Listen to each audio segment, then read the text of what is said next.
Halo minasang dan para dulur, selamat datang kembali di Ningkajo Channel.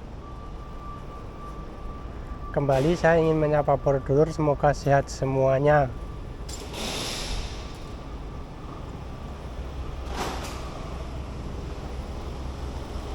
Saat ini saya ingin mengajak para dulur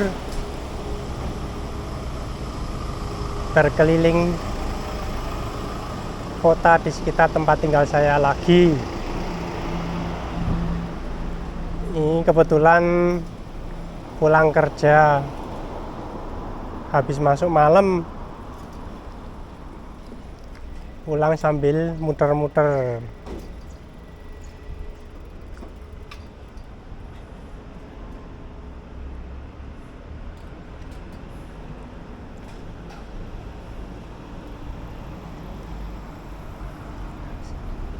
Saat ini tanggal 11 September, hari Rabu, jam 10 pagi. Sudah mulai memasuki musim gugur. Jadi puncak musim panas sudah berlalu, walaupun masih panas sih, tapi panasnya sudah tidak seperti bulan Agustus kemarin. Oh ya para dulur, ini sambil ngomong-ngomong aja ya. Belakangan di Jepang baru viral mengenai kelakuan seorang gubernur di sebuah provinsi, yaitu Provinsi Hyogo. Jadi dia sedang kena masalah.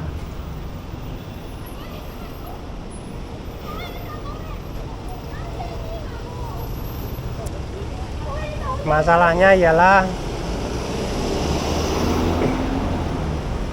menyalahgunakan wewenang.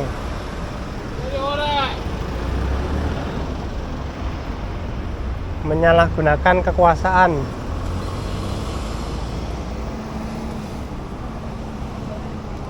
Cuma penyalahgunaan kekuasaan yang dilakukan gubernur ini bukan seperti yang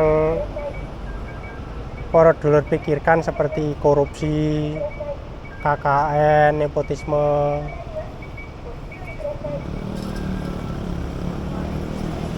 Dan lain-lain, itu bukan yang seperti Indonesia, itu bukan. Penyalahgunaan kekuasaan yang dia lakukan ialah sepele sebetulnya kalau dibanding dengan kelakuan pejabat di Indonesia. Itu sepele banget. Seperti contohnya berdiskusi atau istilahnya rembukan masalah pekerjaan dengan para bawahan, para karyawan di provinsi atau Pemda tersebut. Itu malam hari, waktunya orang tidur, katanya sampai jam 1 malam. Itu dengan WA lah istilahnya.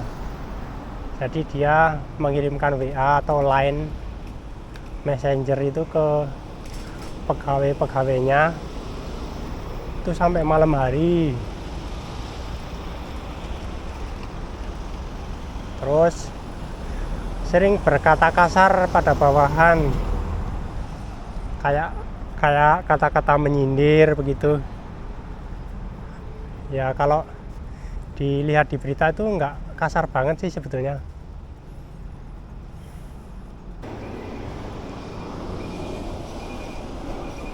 Tapi bagi orang Jepang itu sudah termasuk salah satu penyalahgunaan wewenang. Kemudian ada lagi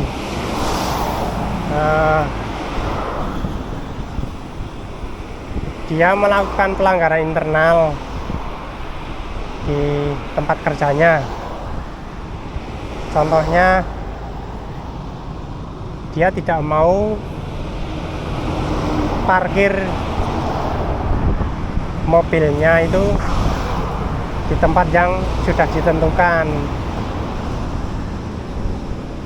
Pengennya dia itu mobilnya harus dibawa sampai ke halaman tempat kerja begitu. Tapi kan umumnya di Jepang antara lahan parkir dengan tempat kerja itu jaraknya sangat jauh, biasanya begitu. Jadi yang dia lakukan itu hal-hal sepele seperti itu. Lah, beberapa hari yang lalu Gubernur Hyogo ini disidang begitu loh, disidang kayak sidang kode etik begitu ya, ya semacam sidang dengar pendapat oleh DPRD-nya Provinsi Hyogo itu.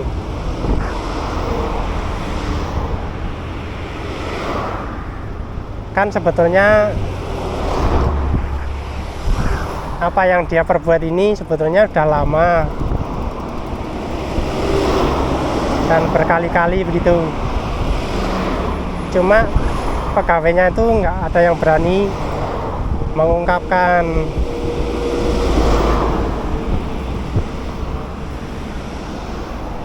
Terus ada usulan angket mengenai gubernur ini seperti apa. Nah, dari angket tersebut sekitar 2.000 orang yang ikut menyatakan pernah melihat sendiri atau mendengar dari orang lain bahwa yang bersangkutan melakukan penyalahgunaan wewenang begitu. Nah, dari angket situlah kemudian masalah ini bermunculan. Terus yang dulunya nggak berani mengungkapkan, terus berani begitu. Dari situlah terus menjadi viral, kemudian disidang.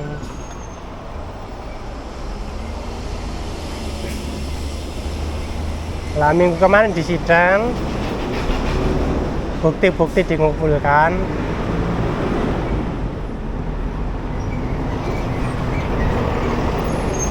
kemudian ini menunggu hasilnya, layaknya diapakan gitu, apakah benar-benar melakukan atau enggak.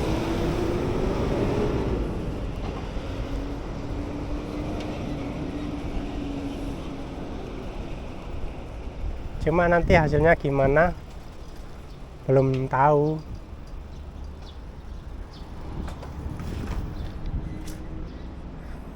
Nunggu hasilnya masih beberapa hari lagi.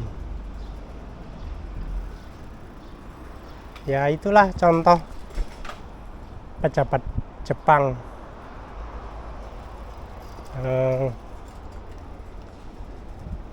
Salah sedikit sebetulnya sepele, tapi akan menjadi masalah banget.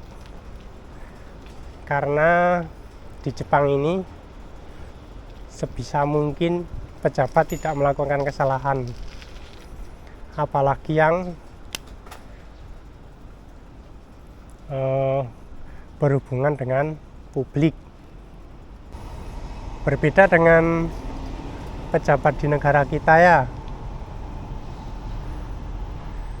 Kalau pejabat di negara kita kan ketahuan korupsi, ketahuan menipu, ketahuan KKN malah bangga karena semuanya melakukan, jadi umum. Dan itu kenyataan toh. Lah, kalau di sini malu mereka.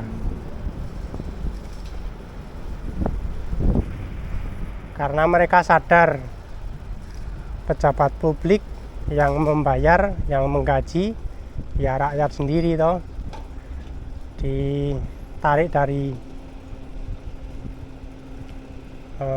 iuran pajak. Mungkin para dulur sudah tahu kalau pajak di Jepang ini kan sangat tinggi. Jadi rakyat perlu tahu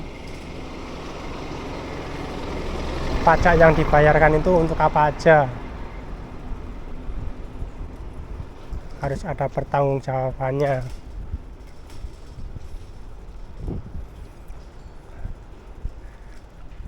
Terus contoh lagi 1 tahun yang lalu kayaknya ya, itu anaknya Perdana Menteri yang sekarang, Perdana Menteri Kishida, dia itu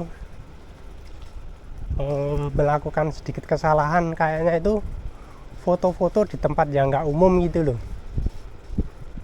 entah di mana itu, lupa saya. Nah itu dia menjadi viral, ditanggapi masyarakat nggak sopan, mentang-mentang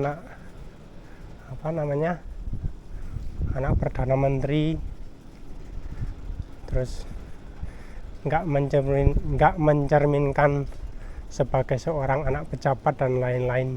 Akhirnya dipecat dari perusahaannya.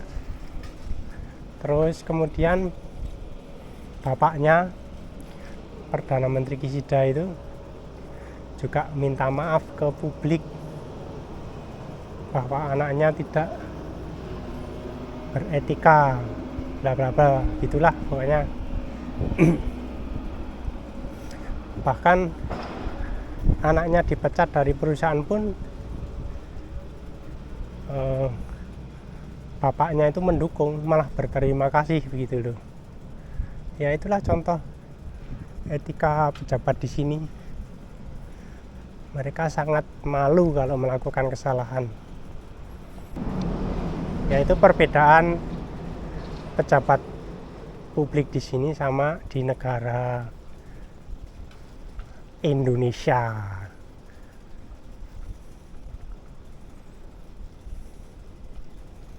Sebetulnya masih banyak sih contoh-contoh perbedaannya seperti itu. Tapi ngasih contoh 2 aja sudah cukup lah. Lah sebagai warga negara Indonesia yang di luar negeri itu kan juga sering mendengar berita mengenai keadaan di Indonesia kayak apa akhir-akhir ini, dari korupsinya, kriminalnya, pokoknya banyak lah. Itu heran gitu loh. Meskipun kami itu juga warga negara Indonesia, tapi heran dengan para pejabatnya ini. Kok iso gitu loh. Tapi ya kita kan cuma masyarakat toh. Masyarakat kelas bawah kita itu. Nggak dianggap. Kecuali kalau kita bersatu lah, itu mungkin lain.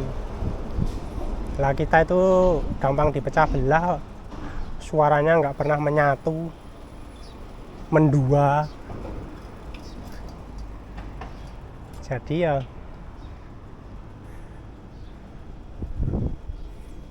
cuma pada bisa mengeluh, tapi nggak bisa mengatasi. Coba kalau kita itu bersatu, mungkin lain ceritanya. Oke para dulur, itu dulu ya omong-ngomongnya, omon-omonnya. Nanti kalau mbablas nanti nabrak dinding nanti. Ini ada patroli. Ini yang kayak mobil polisi ini, patroli ketertiban. Ini dari kelurahan kayak gitu dari kota ya. Jadi kayak apa ya,